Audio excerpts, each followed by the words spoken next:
Well, hey there, driven woman entrepreneur, and welcome to a brand new year. I can't believe it. This is the very first episode of 2023. I don't know about you, but I'm kind of glad that 2022 is over.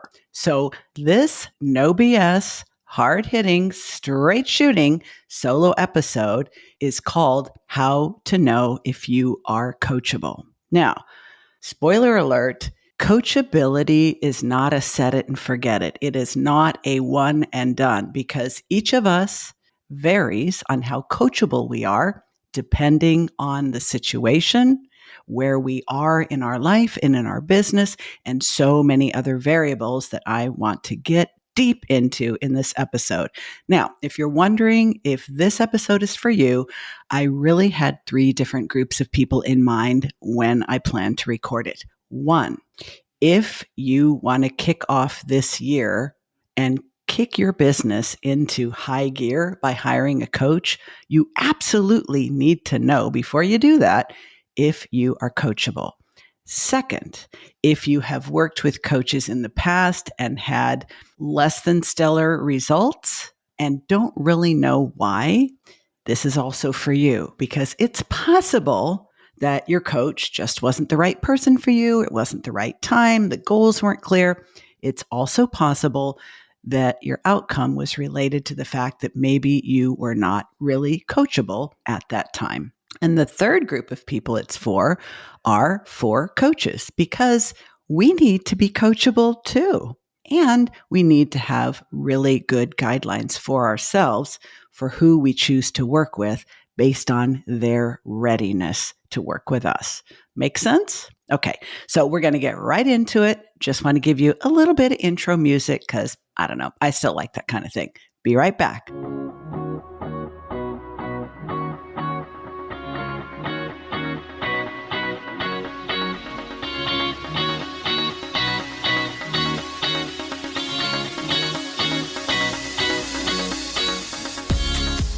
Okay, to me, there is nothing like a brand new year, all shiny and fresh, unsullied by disappointment, mistakes, failures, to get a business owner like you and me thinking about bigger and better things. Am I right? For many of us, 2022 was disappointing. So as we've now turned the page and are shaking off the sloth and indulgence that are characteristic of the holidays, chances are you are contemplating what you need to do to take it up. Now, before you try to go from 0 to 90 miles per hour overnight, please heed the words of last week's guest, Jada Selner, who encouraged all of us to pace our ambition. You really don't need to do all the things. You don't need to do everything that everyone else is doing. You need to do the right things. And sometimes you need a little help to get the right things done. So maybe you're one of the people that I mentioned who's thinking about hiring a coach. Cool. Perhaps you're working with a coach now. Maybe you've worked with one in the past. And it's tempting to think that a really good coach can literally pull success out of you simply because you hired them. This sleight of hand, which I consider to be a form of outsourcing ownership of your business, doesn't actually work because you are the one who's responsible for your success or failure. And if you don't believe me, try reading the small print of your client agreement, at least the client agreement of any coach who has integrity. And please don't fall for the magical thinking that you're going to get great results simply because you hired a coach with a hefty price tag. Don't laugh. I know of quite a few, air quotes, high-ticket coaches who encourage potential clients to liquidate their 401k, max out their credit cards, cash in their inheritance, sell their eggs, or take out a second mortgage to afford their coaching fees. In my not-so-humble opinion, that is ridiculous. The most important thing to consider is whether you're even coachable.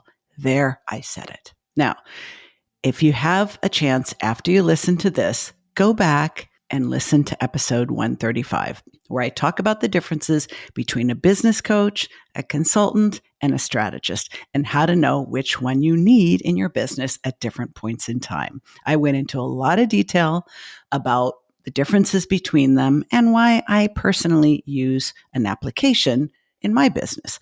I also talk about this extensively in episode 113. Now, I am going to link to both of these in the show notes, so please don't pull over to the side of the road if you're driving and scribble them down. Not necessary. I got you. But here's what I want to say before I say anything else. It is not your coach's responsibility to ensure that you get your desired outcome. It is your coach's responsibility to ensure they're working with someone who's coachable enough to get that desired outcome.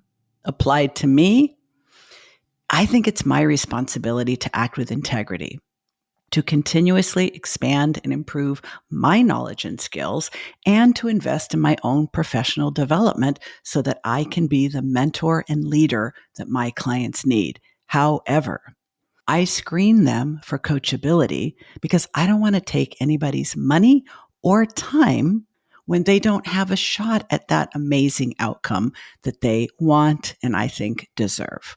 So there. Okay. Listen, for this episode, we are going to turn the camera around and focus on you, not your coach, because you need to pay attention to yourself. You need to have some level of self-awareness. And if you're the impatient type, here's your spoiler alert. Being coachable is not something that you reach a certain level or a certain plateau and now you're good. You will slide in and out of coachability at different points in time. Some of us are highly coachable on certain topics or aspects of our business, but a whole lot less so on others. I have personally ranged from highly coachable to utterly uncoachable. And this spectrum of coachability occurred while I was in an active coaching engagement. Hell, it even occurred during a particularly memorable occasion in my master coach training. So if you find, as I go further with this episode, that, oh, wow, shoot, oh, no, that sounds like me, take heart. Anyone can become more coachable, but it really helps to understand where you currently fall on the coachability index so that you don't waste your money or time, because there are many coaches who will take your money even if you're not coachable. And that would be a shame because you might think coaching is bullshit based on that experience, when it can be a totally transformational experience for your business and your life. So to break this down and make it as relatable, helpful, actionable as possible, I am going to share 3 different categories: red light, yellow light, green light. Now, there are the speeders and the stoppers out there when it comes to the yellow light. But basically, the way I think about it is a red light means this person is not coachable on this issue at this time. So it's a hard no for me. I will not invite them to be a client. Yellow light, when it comes to coachability, basically means slow down and get more information. I mean, think about it. If you are in a traffic situation, you see the light ahead of you turn yellow. You're going to look at your odometer, or speedometer rather, and you're going to figure out, do I have time to stop safely without the guy behind me running into me? Or should I step on the gas pedal and zip through before the light turns red? Basically, it's a request for more information. And you make that request of yourself in a driving situation really, really quickly and pretty intuitively, unless you just learned how to drive. Green light situations are, I am 100% confident that this person is coachable. And if I'm the person they want to hire, we go ahead and proceed. So if you're a coach and you want to grab this framework, be my guest. And if you're wondering if it's the right time to hire a coach, especially if you want to work with me, you can give yourself a self-assessment. Okay, shall we start? Okay, so let's go first to the red light situations because, I don't know, that's sort of juicier, I think. Okay, are you ready for the list?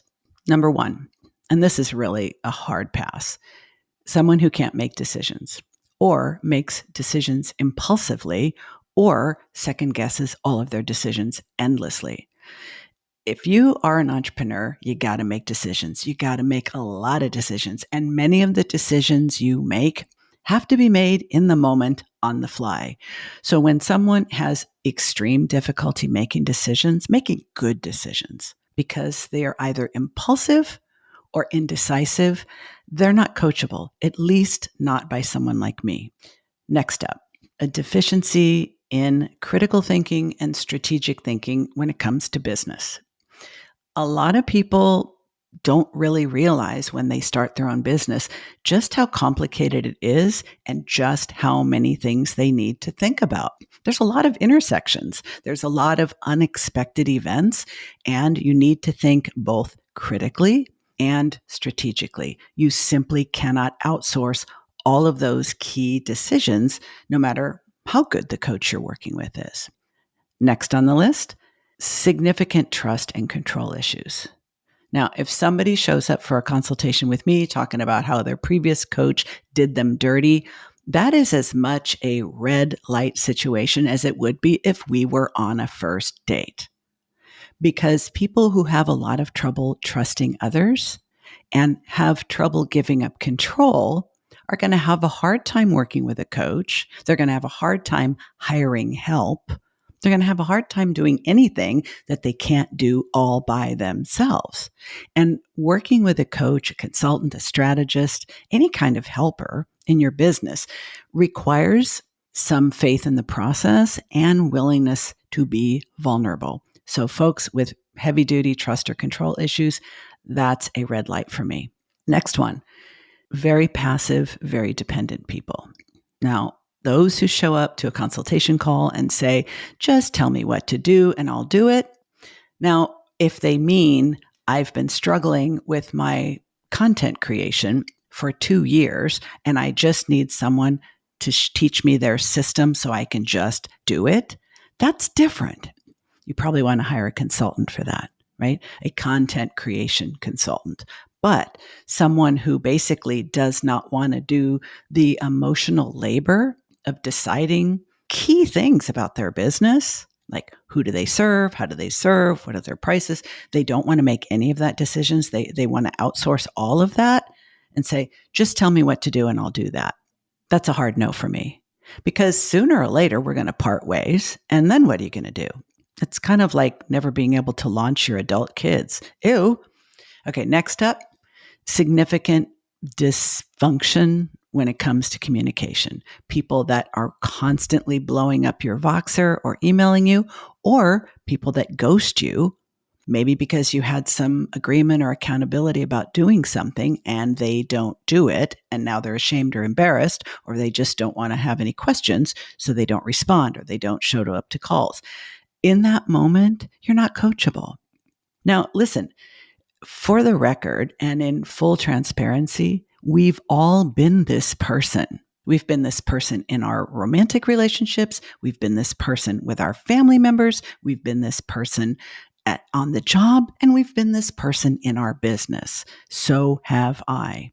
But a coaching relationship is a focused relationship for a period of time with specific rules, roles, and responsibilities. If you can't communicate with the person you've hired to help you during that engagement, you're wasting your money and time because you're not coachable. Okay, you want to hear my favorite? The help rejecting complainer. Now, this is a category I made up years and years ago because, I called people by this category when I was a therapist because I could not understand why someone would hire someone to help them, make the pilgrimage to their office week after week, back when we were working face to face, before we had all these groovy tools to work virtually and remotely. But every single thing I gave them in an attempt to help, they shut down. So it's like, wait a second, you want help, but you're not willing to try any of the things that I, as an expert in helping, have to offer you. That just goes well beyond the scope and the amount of emotional labor that any coach should be expected to do. So if you know better, you've tried everything, you know ahead of time what will work and what won't, and you're not willing to experiment, don't hire a coach, for sure. Here's another one. People whose answer to every question is, I don't know. Now, I learned how often people use this expression when I was going through coach training because the trainer would not allow any of us to say, I don't know, to anything. We had to say something else. And you kind of really realize what a crutch it is to say, I don't know. It usually means I don't want to make a mistake, or I don't want to be held accountable, or I don't want the responsibility for whatever it is you're asking me about. None of those makes a good coaching client. So that's a red light situation for me. Couple more. Somebody who, whenever you're asking them a question and you're trying to help them make changes in their business that they allegedly want to make, they say, it depends. Now, I've used this expression before on this podcast because I learned it in grad school from my favorite professor who was trying to get people out of the idea that there are cookie cutter solutions for everything. People are so much more complex than that. People's businesses are so much more complex than that. So it depends can mean I need to take different things into consideration and I can't create a system when there's a lot of individuality. That's one thing. But someone who overly relies on it depends is probably overcomplicating things because it's hard for them to make decisions and commit to those decisions. Now, these are somewhat broad generalizations, but I think you know what I'm talking about when I say the it depends person. Everything depends, right? With that type of person. Last one under the red light category, the person who wants a guarantee. Now, I have even seen this recommended in different coaching programs where the coach who's running the program tells their trainees to offer a guarantee. I don't know how anyone can actually do that and be in integrity. I don't know how a client can expect a guarantee, and I don't know how a coach can ethically and in integrity offer one because there's no way that you know that the person's going to do the work. And I've seen these so-called money back guarantees. They are so detailed, the conditions are so tight that basically nobody would actually qualify. Because if you do the things you'd need to do to get the guarantee, you're going to get the results. And I'm sure that's by design. So if somebody says, do you guarantee results? That has to be a red light for me because that tells me this is a person who's looking to outsource responsibility when they don't do the work. That has to be a no for me. Okay, so we've covered the you're not coachable if and when. And again, I need to reiterate this. If you identified with any of these scenarios, you're not a bad person and you are not hopelessly beyond coaching. It simply means that in whatever scenario you identified with my description in that area at this time. You're not coachable. And if you're thinking about something that happened in the past, very likely you are at a different stage of coachability right now. Remember, this is not a one and done, set and forget. We all slip and slide all the time when it comes to coachability. Now, let's talk about yellow light scenarios. And remember, this means I need more information because this person might be coachable, they might not be coachable. I'm not getting a really clear red light or green light scenario. And so I need more information. What do those scenarios look like? And how do you know if you are maybe coachable, maybe not? A person who needs a lot of reassurance about change. A person who needs a lot of permission seeking to communicate information to them. A person who questions the coach, their training, their background, their certification. A person who hates paying for any kind of help. And the reason they are contemplating working with a coach is because they've allowed things to get so bad they are truly desperate. A person who has a real hard time developing rapport with the coach, even though they sought them out. And most coaches these days do a discovery call, a strategy call, a free consultation. These are yellow light scenarios because news alert, folks, even though there are now like a fuck ton of coaches out there who are marketing themselves as trauma aware, trauma informed, trauma trained. I've talked about this on previous podcasts. Not going to go into a lot of it now. But as a former licensed psychotherapist of 20 years, a lot of these things, resistance to change, difficulty trusting a person or their training, difficulty asking for help, allowing themselves to get a point of desperation. These are all potential trauma responses. So, is that an automatic no for me? No, it's not. I have to assess. It's a yellow light. I need more information. So, if you're a person who's contemplating hiring a coach, or you are a person who has worked with coaches and they told you you're resistant, or you seem to have trouble trusting that I know what I'm doing, or I'm concerned why you let things get so desperate before you reached out for help, or we seem to be having trouble kind of warming up to each other. I'm concerned about this. It's possible that this is part of your trauma response. How I address it, I ask. I ask, is working through past trauma one of the things you're dealing with? And are you aware of how it's showing up in your business? Are you aware of how it's showing up in your ability to identify when you need help, your willingness to ask for help, and your ability to receive help?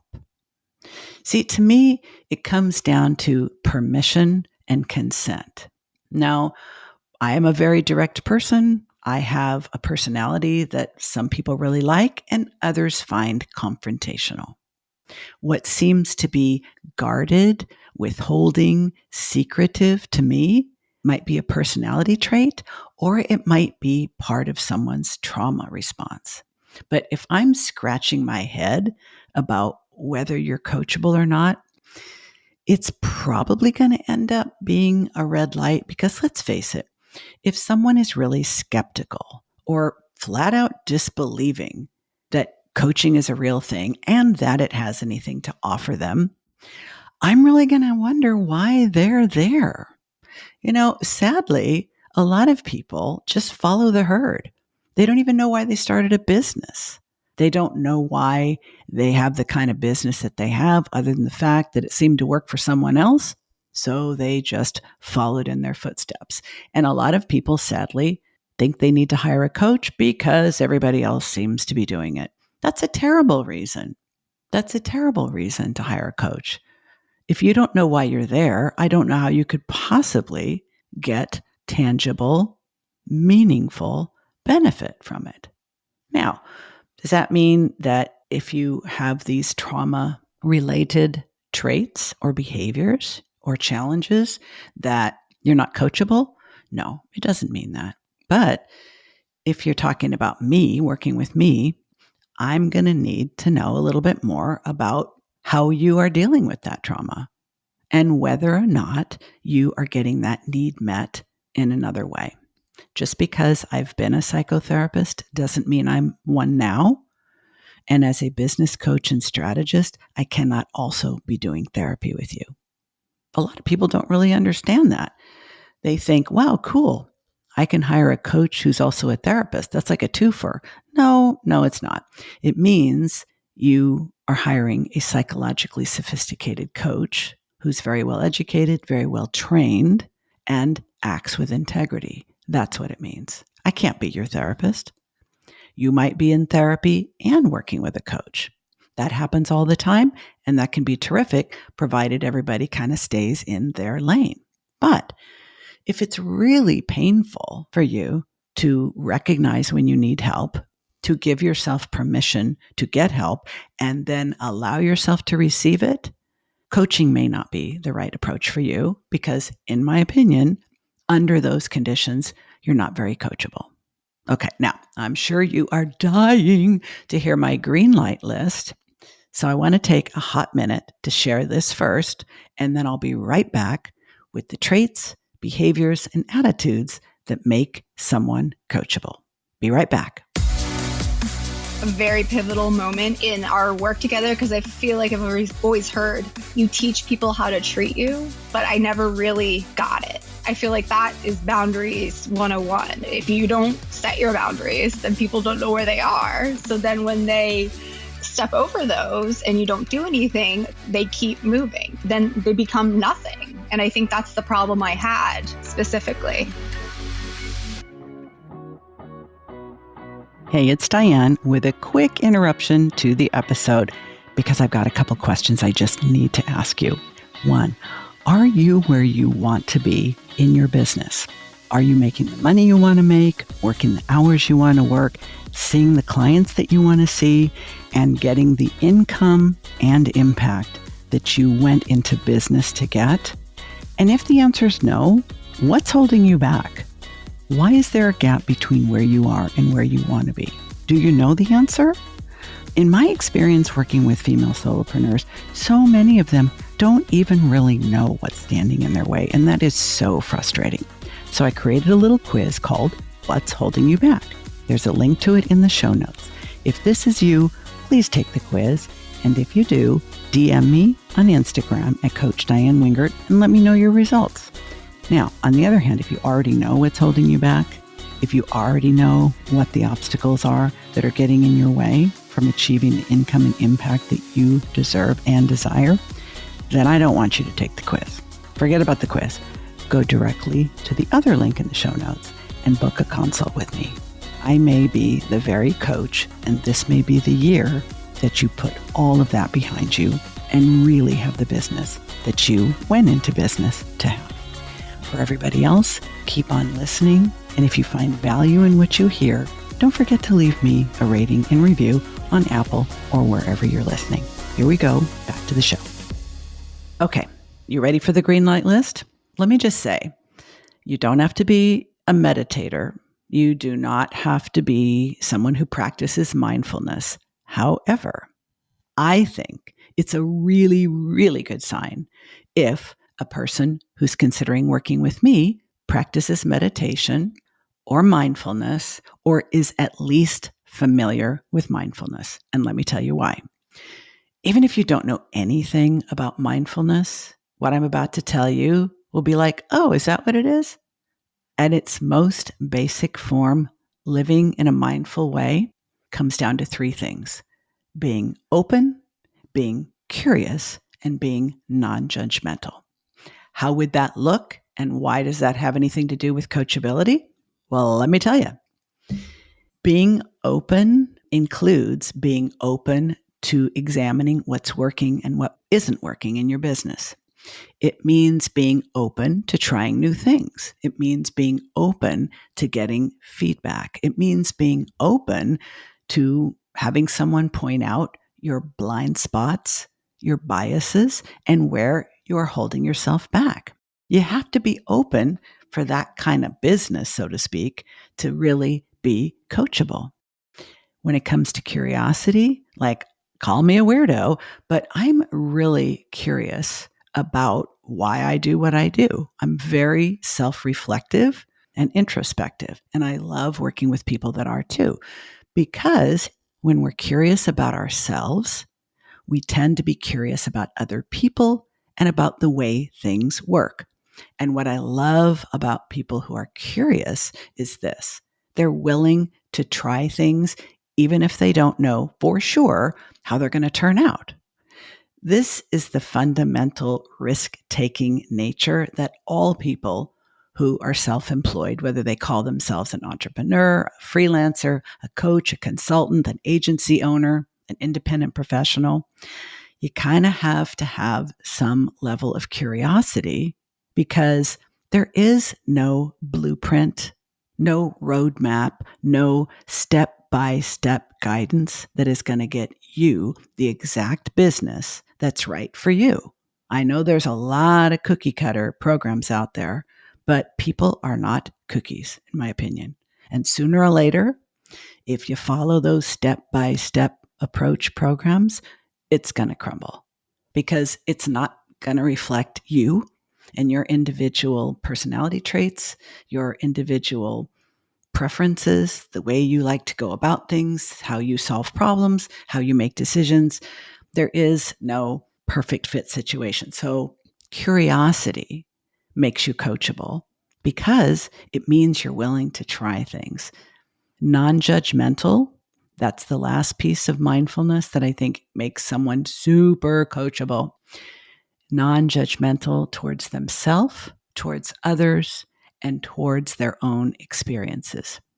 If there's one thing I wish I had learned so much sooner in business and in life, it's this: how to dance with failure, how to try new things without worrying so much about how they're going to turn out, make mistakes, learn from them, fall on my face and fail, and get up and fail and get up and fail. Because every successful person I've talked to on this podcast and met in my life failed their way to success without exception. It's going to be really hard to do that if you're judgmental, because judgmentalism is not something you just do because you like to make fun of other people and how they look and how they dress and what kind of house they live in. If you're judgmental towards others, I promise you're judgmental towards yourself. That shit is habit forming. And when you're judgmental, you will automatically stick to what you know, your comfort zone. You're going to do the things that you already know you're good at. Now, someone else might try to tell you, yeah, but I just want to play to my strengths. I got that. I do my best to play to my strengths. But it wasn't until I really started working on not being so fucking judgmental of myself that I could actually grow, take some chances, do something different, and learn. So those traits make someone very, very coachable. To recap: open, curious, non-judgmental. There's a few more. You want to hear them? Okay. Self-aware and committed to personal growth.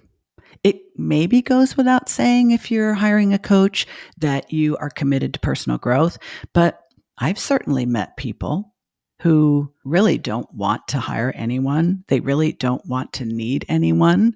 They consider it evidence of, a weakness or a flaw that they are even thinking about hiring someone. That person is not self-aware and they are not committed to personal growth, because personal growth requires that you look at where you are, not just where you want to be. Next up, somebody who wants to be intentional in their business and life. Something I did a lot of and talked a lot about in previous episodes of this podcast. Over November and December of last year, I got pretty ruthless about creating space in my business and eliminating everything that was taking my time, my money, my energy, my focus, my effort, and was not bringing about the desired result. Now, I'm not super impulsive. Got a long history of that. Happy to say I'm not as impulsive anymore. So most of these things I had been doing for 1 or even 2 years. So I'm talking about intentionality. Now I want to be super, super, super intentional about what I do and how I do it, where I spend my energy, my focus, my time, my money. And I really love working with people who are the same, because people who are intentional are always focused on return on investment. They are always looking to move the needle. They don't want to just feel better. They want things to actually be better. And that makes them very, very coachable. Few more. I used to have this thing where I would refer to people who just really wanted to learn from me, but then they didn't do anything with it, as kind of lurkers or learners, when I'm not being so snarky. But what I realize now is they need to be action takers. I had 2 categories for my action takers: action figures and action heroes, because, okay, I admit it, I am very direct and I use a lot of humor to soften the directness. But an action figure is someone who doesn't just learn from you and benefit from what they've learned. They take action so that it becomes a part of their framework. It becomes a part of their decision making, and it benefits their business and their life. Action heroes are ones who 10x that. The people that literally from one coaching call to the next have done so much, you can't believe they found the time and energy to do it. But you don't have to be an action hero to be coachable. You do have to be an action figure. Okay. You have to be willing to take action. Otherwise, neither you nor the coach is going to know that you're actually benefiting from the coaching engagement. A willingness to see what is and isn't working. I kind of covered that earlier when I was talking about red flags or red lights. People need to be curious and need to be willing. You cannot be in denial about what is and isn't working in your business, because what we resist tends to persist, and the things that we're in denial about are automatically going to persist in our business. Able to form a healthy relationship with trial and error, experimentation, and willingness to dance with failure makes someone very, very coachable. And I would say someone who enjoys the process as well as the goals. And what I mean by that is they're willing to pat themselves on the back when they accomplish something, and they're also willing to take it in stride when they F up. That makes someone highly coachable. In a nutshell, what Carol Dweck would call a growth mindset. And if you're not familiar with the work of Carol Dweck, I will link to her book in the show notes. It is on the very top of my must-read list for anyone who owns a business. So before we go, you do know that just listening to this podcast or any podcast, no matter how mind-blowing the information, is only going to take you so far, right? I mean, it's basically passive. So I want you to take some action, even though you're not my client, and move the needle from passive content consumption to action figure. Okay? Here's what I want you to do. Write down 2 lists, or you can also record 2 voice notes or schedule an accountability session with a biz bestie. But this is what I want you to capture, whether you're doing this on your own or working with an accountability partner. 2 lists. 1, the why, the when, and under what conditions am I coachable? The other list, the why, the when, and under what circumstances am I not coachable? Because what I believe you're going to discover is, well, first of all, these are not trick questions, and this exercise is definitely not busy work. You will begin to see where you actually need to work on your coachability. You will be able to assess for yourself if you're actually ready to look for or hire a coach. And you may even be able to put in perspective why you didn't get the outcome you wanted when working with a coach in the past. Okay? I want you to increase your self-awareness about coachability. So if and when you do hire your next coach, you both have a clean shot at a fantastic outcome. And if that coach just so happens to be me, I want you to be ready to make the most of what I have to offer. I think we both deserve that. Okay, Driven Woman, that's a wrap. I'm going to be back next week with an amazing guest interview, but I really do want you to make these lists for yourself. I have seen far too many people waste far too much money and time hiring help they're not ready to receive. It gives the whole coaching industry a bad name, and there are fabulous coaches out there just waiting to serve you when you're coachable. Okay, I'll see you next week. You've been listening to the Driven Woman podcast with Diane Wingert. Want more straight talk and strategy each week that will take you from spinning to winning? Don't forget to hit subscribe in your podcast player so you won't miss a single episode. Then head on over to the Driven Woman free and private Facebook group community. See you there.